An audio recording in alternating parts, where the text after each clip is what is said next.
Since I posted that video where I talk about how reading is one of the most powerful strategies for developing your speech, people have left several questions in the comments. Things like, how I'm gonna speak if I don't understand? Or how can I pronounce correctly if I am in the beginner level? I'm here to tell you that yes, you can start reading even though you are in the beginner level, there's no problem. And to clarify any questions that you may have about this subject, I am here with this video. Hello friends, welcome to your Christian Productivity channel. I am Luciana Sampaio. And since you have asked a lot in the comments for me, of course that I'm gonna speak only in English in this video. I hope you enjoy it.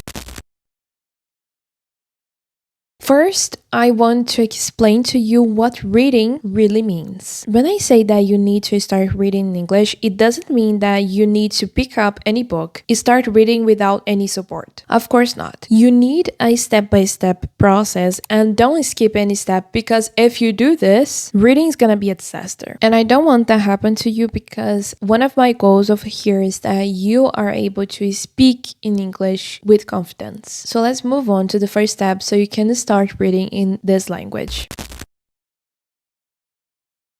If you choose a book that is far above your level in English, of course it is gonna be impossible for you to read it. I mean, it's not gonna be impossible, but it's gonna be too hard and you're probably gonna give up. So I always say the same thing, that is that you need to choose a material that suits your level in English. You can choose a children's book, or you can choose a book, any book actually, that is simpler for you. And at the same time that I think you need to choose a material that it is in your level, it is really important to choose a material that you are familiar with. But you may ask me, how I'm gonna do this? If I never read anything in English, how can I choose a material that I am familiar with? Well, this is pretty simple. You need to think about one book that you really love and that you already read many times in Portuguese, and then you're gonna try to find this book in English. After you find it, you're gonna start reading this book in English. And this is where we break down the idea of how on earth I'm gonna understand the book if I am the beginner level. Well, since you already have the background of the story, you know all the details, this is not gonna be that hard. You can easily understand by the context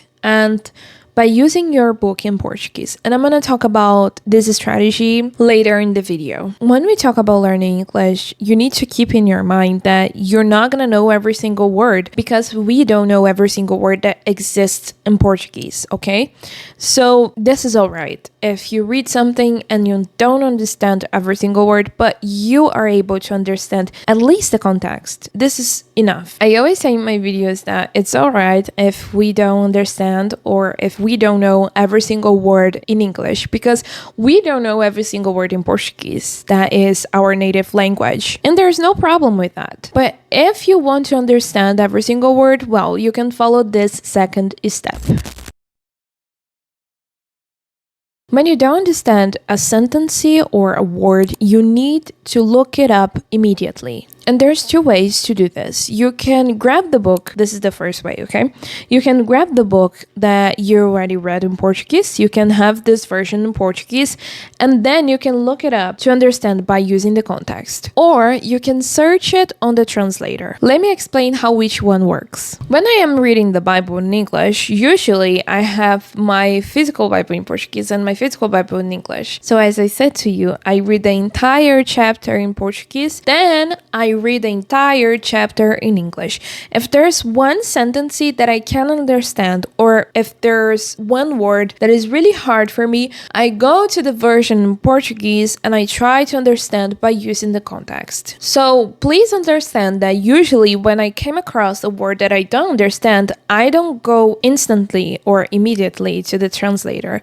I try to find the meaning in the word in Portuguese. But if I still have difficulty to understand the word or the phrase, I go to the translator. And the translator that I really trust is DeepL. And that's basically how you can understand everything that you read in English. And by saying that you understand everything, I'm not saying that you're gonna understand every single word, but you're gonna understand the context. And here's an essential point. You need to divide your reading into sections. When you use books like the Bible, these types of books has their chapters, right? So this is pretty easy to do because you can choose one chapter of the Bible, read in Portuguese, read in English, and then you're done. But if you grab a book that has a chapter that is really long, you need to divide in sections. You need to keep the version in Portuguese fresh in your mind, because when you do this, you're not gonna rely too much on translation. This is why you need small sections.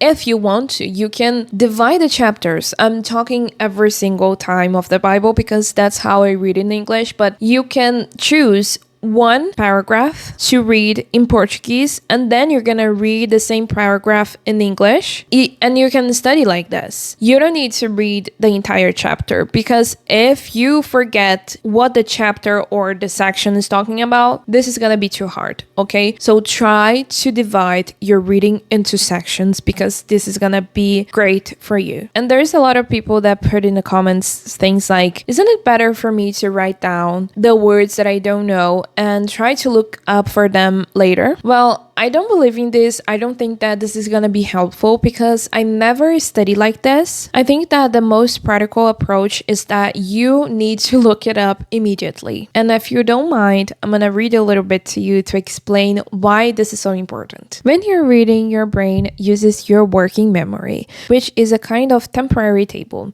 where it holds information for a few seconds. If you come across an unfamiliar word and don't understand its meaning right away, your brain can connect that word to the context of the sentence. So if you wait to look it up for the word, basically your brain is gonna have difficulties to remember the word, to remember how to put that word in the context. And in other words, your brain no longer can associate.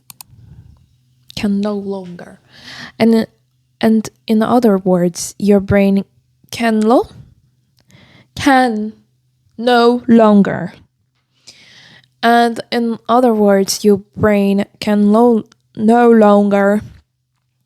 And in other words, your brain can no longer associate the meaning with the original situation. So this is a big problem when you're learning, and that's why I'm saying to you that you need to search for the words immediately. Don't do this later, because this is not going to be good for you. But of course, that the following question remains. How can I pronounce it correctly when I am still at the beginner level? I'm going to talk about this right now.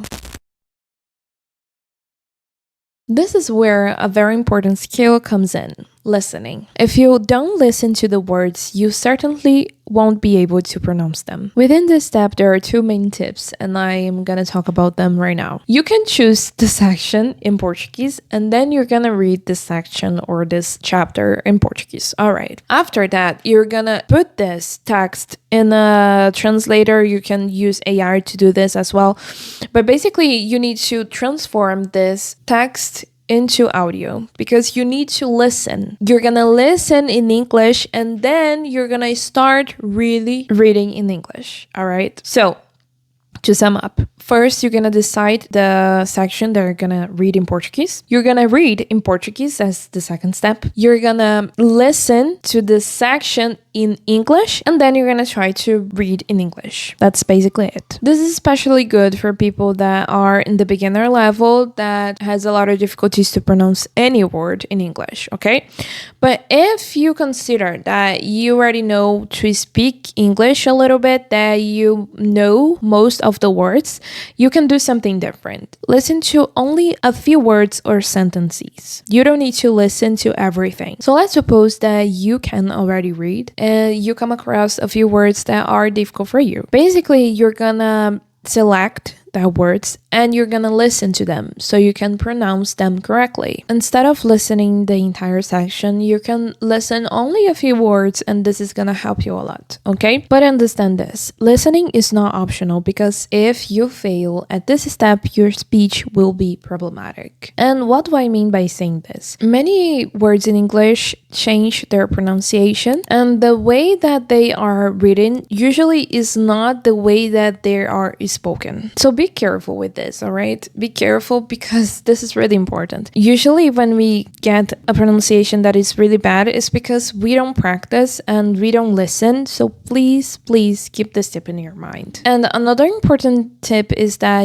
you need to speak out loud. You need to speak loudly, because if you don't do this, well, you're not gonna understand if you really are able to speak in English, if you have a good pronunciation. So please read out loud. If you follow this step-by-step process, I'm sure that with 3 months, your English is gonna be so much better and so much different. That was the video. Thank you so much for watching. And if you want to know more tips to develop your speaking, check out this video.